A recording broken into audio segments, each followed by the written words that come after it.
And now, Backstage Wife, the story of Mary Noble and what it means to be the wife of a famous star. When Larry Noble suddenly invited Claudia Vincent to stay with his family in their Rosehaven, Long Island home, Mary was anything but pleased. And since then, Mary's been liking the arrangement even less. Right now, in the early evening, we find Mary in the living room of her lovely house with her good friend Maud Marlowe. And we hear... You know, Mary, I think you're being too impulsive about all this. I don't think it's a good idea at all to ask Rupert Barlow to come here this evening, even though he is the financial backer of Larry's play on Broadway. I don't care, Maud. I've already called him, and he's probably on his way by now. Yes, I suppose that's true. It isn't so far from here to his home in Oyster Bay. But when he gets here, what are you going to say? I'm going to tell him that I've decided to accept his offer to return our securities, the ones he took on that business deal. That's all. That's all. Maybe more than you think. I don't see why Larry should expect me to lose the deed to this house and his whole life's savings when Rupert has offered to return the papers to me any time I want. But, Mary, I'm not at all sure you ought to be the one to handle the negotiations. I don't see any other way to do it. Well, the original deal with Rupert Barlow was made by Larry. I know that, Maud. I'd never have plunged our entire savings into any kind of speculation. I think maybe you're forgetting why he did it. No, I'm not. He wanted to send Larry Jr. and me to Bermuda because of all the gossip our neighbors had stirred up about me. Exactly, Mary. And just don't lose sight of the object of this financial deal. I may have been ill-advised, but the intention was good. I haven't said it wasn't, Maud. But at the same time, in view of everything that's happened lately, I don't propose to lose everything we own. Oh, so that's it. In view of everything that's happened. By that you mean Claudia Vincent? Well, what if I do? Do you expect me to sit quietly by and see Larry make a fool of himself over her, invited to be a guest in our own home, and then run her back and forth night after night to New York with him? Night after night? Oh, now, Mary. Well, practically. Larry's positively infatuated with Claudia Vincent, and she's playing up to him in the most outrageous way. What am I supposed to do about that? Just sit back and smile? No, I hardly think you'd do that, Mary. And I agree that Larry is behaving in a most ridiculous way over that Vincent creature. Oh, he was a fool ever to invite her here to your home in the first place. Of course he was. And on top of that, he was a fool to believe her ridiculous story of how Rupert stole her family fortune. Well, I'll admit it sounds far-fetched. Rupert Barlow is one of the richest men in the country. Why he'd want to bother with Claudia Vincent's family fortune is something I can't figure out. I'm sure she made it all up. It's utterly ridiculous. She's just trying to badger Rupert into paying her so she'll keep quiet. Well, he won't give her a penny, Maud. He's told me so already. That's why she went completely hysterical and tried to shoot him out at his place in Oyster Bay. Oh, all in all, it's a lovely mess. Why Larry couldn't have stayed out of it is more than I can understand, Mary. Finds her fascinating, that's why. She's completely convinced that she's telling the truth. She's even got him believing that she had no intention of hurting Rupert when she fired those 2 shots. She only meant to frighten him. A rather extreme way, if you ask me. I hope she doesn't attempt it around here. The worst part of it all is that Rupert is our angel. He's the financial backer of Larry's play. If it weren't for Rupert, it wouldn't have been produced when it was. And on top of that, now Larry's obligated to him for being allowed to share in an investment Rupert is making. I'm not so sure that's a blessing, Mary. I'm not either. In fact, I asked Rupert what this financial deal was all about. Oh, what did he say? He said it was mostly Larry's idea. He evidently came to Rupert asking how he could raise the money for our trip to Bermuda. And, well, I don't know if Rupert suggested this particular arrangement or what.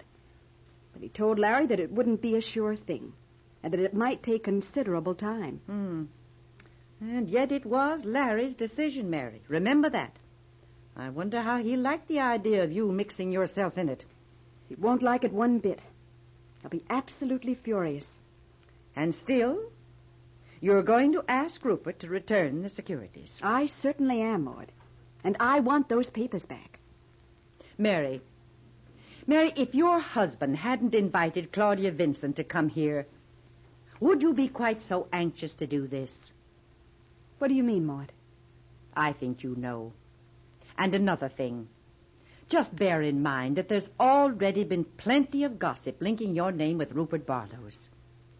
Now, aren't you putting yourself into a rather dangerous position by accepting such a favor from him? Oh, there he is now, Maud. I wish you hadn't said that. You've got me worried. You'd better think it over, Mary. I'm coming. Just a minute.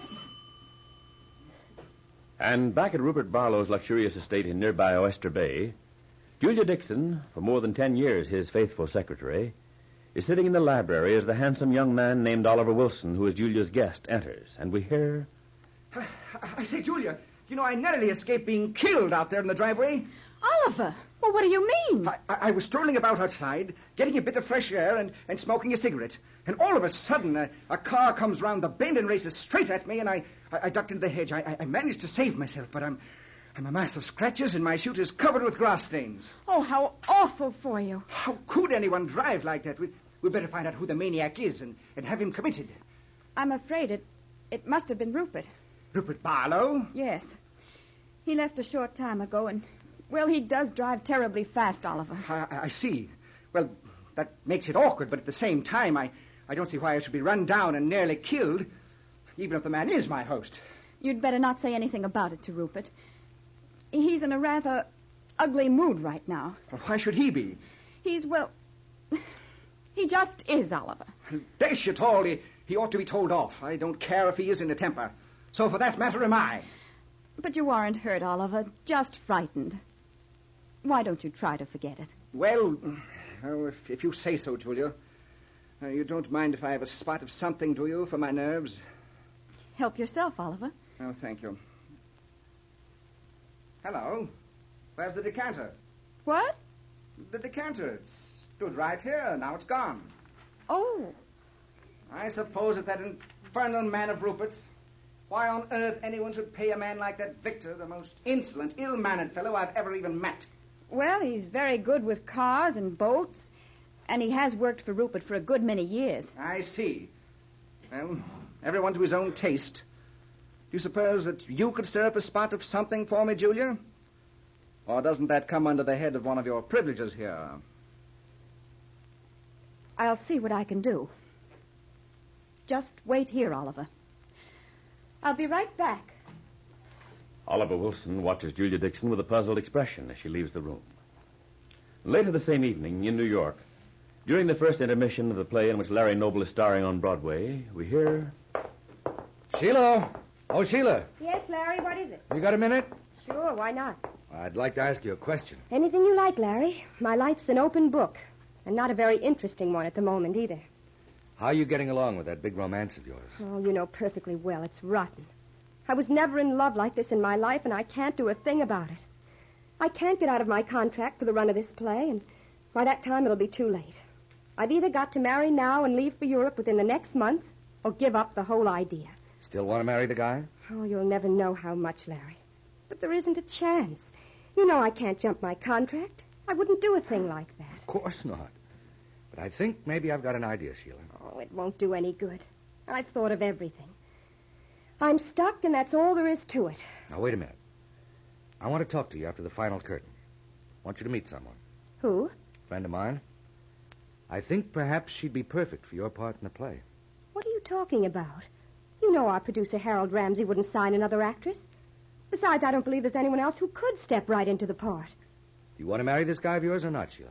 I told you that I do. More than anything. Then how about waiting for me after the show? We'll talk about it. Okay? Yes, of course. Only, Larry, who is this actress? What's her name? Never mind. Just don't say anything about it. There's a good chance you may be able to keep that wedding date of yours after all. Sheila frowns slightly as she thinks about what Larry Noble has said. Perhaps there's a touch of professional jealousy in her thoughts. But what will she think when she meets Claudia Vincent, whom Larry thinks may be able to take her part in the play? Well, be sure to be listening tomorrow to Backstage Wife, the story of Mary Noble and her husband Larry Noble, famous Broadway star.